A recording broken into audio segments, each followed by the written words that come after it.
எல்லாருக்கும் வணக்கம். இந்த நாளில் கூட வேத சட்டத்திலிருந்து வேத புத்தகத்திலிருந்து புதிய ஏற்பாடு புதிய சட்டம் யோவான் சுவிசேஷம் 14வது அதிகாரம் 13வது வசனத்திலிருந்து, நீங்கள் என் நாமத்தில் எதை கேட்பீர்களோ குமாரில் பிதா மகிமைப்படும்படியாய் அதை செய்வேன். என் நாமத்தில் நீங்கள் எதை கேட்டாலும் அதை நான் செய்வேன். நீங்கள் என்னிடத்தில் அன்பாய் இருந்தால் என் கற்பனைகளை கை கொள்ளுவீர்கள். நான் பிதாவை வேண்டிக் கொள்ளுவேன், அப்பொழுது என்றென்றைக்கும் உங்களோடு கூட இருக்கும்படி சத்திய ஆவியாகிய வேறொரு தேற்றவாளன் அவர் உங்களுக்கு தந்தருளுவார். உலகம் அந்த சத்திய ஆவியை காணாமலும் அறியாமலும் இருக்கிறபடியினால் அவரை பெற்றுக்கொள்ள மாட்டாது. அவர் உங்களுடனே வாசம் பண்ணி உங்களுக்குள்ள இருப்பதை நீங்கள் அவரை அறிவீர்களாக. ஆகவே தேவன் எப்படி சொல்லி கொடுத்தாரு? என் நாமத்திலே எதை கேட்பீர்களோ, என் நாமத்தில் எதை கேட்டாலும் அதை நான் செய்வேன். ஆகவே இயேசு கிறிஸ்து நாமத்தில் செபிக்கணும். இயேசுவே தான் பிதா, இயேசுவே தான் குமாரன், இயேசுவே தான் சத்திய ஆவியாகிய தேற்றவாளன். உலக முடிவு பறிந்தும் சகல நாட்கள் நான் உங்களோடு கூட இருக்கிறேன். முதல்ல பிதாவாக இருந்தார், பிறகு குமாரனாக வந்தார், பிறகு பரிசுத்த ஆவியாகிய தேவனாக இருக்கிறார். ஒரே தேவன். என் நாமத்தில் எதை கேட்பீர்களோ குமாரில் பிதா மகிமைப்படும்படி, குமாரனுக்குள் பிதா மகிமைப்படி அதை நான் செய்வேன்.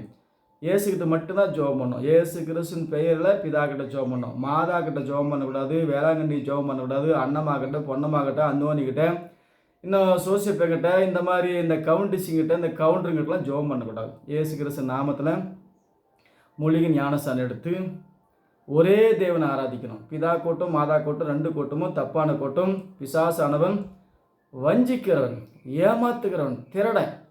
ஆகவே இந்த திருட்டு கூட்டத்தை விட்டு விலகி இயேசு கிறிஸ்து நாமத்தில் ஞானஸ்தானம் எடுத்து ஒரே தேவனை ஆராதிக்கணும். என் நாமத்தில் எதை கேட்பீர்களோ அதை நான் செய்வேன்.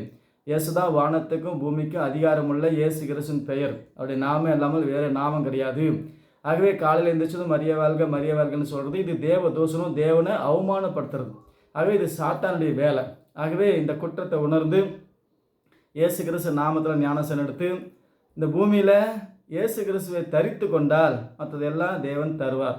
இந்த உலகத்துக்கு, இந்த உலக வாழ்க்கைக்கு என்ன தரணும், எப்படி தரணும், எப்போ தரணும், எவ்வளோ தரணும், யாருக்கு தரணும், எல்லா தேவனுடைய கட்டுப்பாட்டில், அவருடைய சட்டத்தில், அவருடைய திட்டத்தில் தேவன் வைத்திருக்கிறார். ஆக வேதம் சொல்லுகிறபடி இயேசு கிறிஸ்து நாமத்தில் தான் ஜெபம் பண்ணோம். மரியா கிட்டேயோ மாதா கிட்டேயோ வேளாங்கண்ணிக்கிட்டையும் அந்த பொம்பளைகிட்ட போனால் கால் வருது, பால் வருது, வாள் கூட வரும். ஆகவே அதெல்லாம் தப்பான கால், தப்பான பால், தப்பான வாள், அதெல்லாம் தப்பான வழி. ஆகவே எந்த பொம்பளைகிட்டையும் எந்த ஆம்பளைகிட்டையும் ஜெபம் பண்ணக்கூடாது. பரிசுத்தாவி நிரம்பி இயேசு கிறிஸ்து நாமத்தில் ஞானஸ்தானம் எடுத்து இயேசு கிறிஸ்து நாமத்தில் ஜெபிக்கும் போது தான் அந்த ஜெபத்துக்கு பதில் வரும். என்னை அல்லாமல் ஒருவனும் பிதாடத்துக்கு வரான். அவரே தான் பிதா, அவரே தான் குமாரன், அவரே தான் பரிசுத்தாவி. ஆகவே உலக முடிவு பறிந்து சகல நாட்களிலும் நம்மோடு கூட இருக்கிறார். ஆகவே இந்த வேத சட்டத்தை தெரிந்து, ஆகவே இந்த மாறுபாடு சனிந்து விட்டு விலகி, ஆகவே இயேசு கிறிஸ்து நாமத்தில் ஞானஸ்தானம் எடுத்து ரட்சிக்கப்பட்டு இந்த பூமியில் வாழும்போது தான் இயேசு கிறிஸ்துவுக்கு நமக்கு சம்மதம்.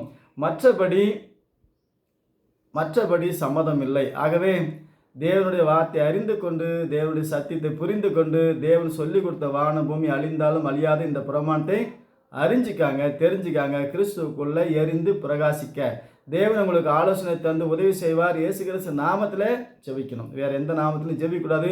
வேறு எல்லாம் தப்பான வழி, வேறு வழியில் ஏறணும், கள்ளனும் கொள்ளைக்காரமாக இருக்கிறான். ஆகவே தப்பான மார்க்கத்தையும் தப்பான சபையும் மாறுபாடு சனிந்து விட்டு விலகி இயேசு கிறிஸ்து நாமத்தில் ஒவ்வொரு நாளும் கடந்து வருவோம். கர்த்தர் உங்களுக்கு ஆலோசனை தருவார், கர்த்தர் உங்களுக்கு உதவி செய்வார். மீண்டும் சந்திப்போம். வணக்கம்.